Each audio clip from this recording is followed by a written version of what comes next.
ए बाबू हमार बातवा सुन ले, सुन ना सुन। देखा बाबा ओकरा के हम ना छोड़े।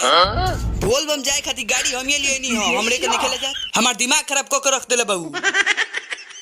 का करी? बोल बम जाए के बा। हमरा लगे पैसे नहीं खे।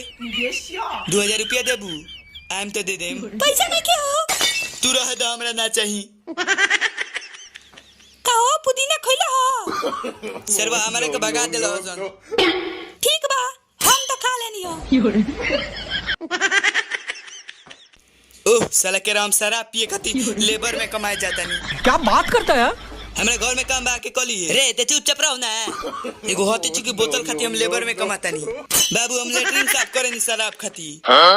आयो रे मां। हमार केला कौन खइले खरे? का रे टेबल पर धइल रहल तो हम खइनी हो।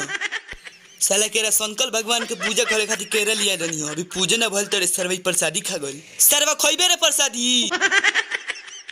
तो अगर आप चैनल पर नए हो तो चैनल को तो सब्सक्राइब और इस बेल आइकन को ऑल पे सिलेक्ट जरूर कीजिएगा ताकि हमारा वीडियो आए तो सबसे पहले आप तक पहुंच पाए। तो मिलते हैं एक और इंटरेस्टिंग वीडियो में, तब तक के लिए बाय बाय।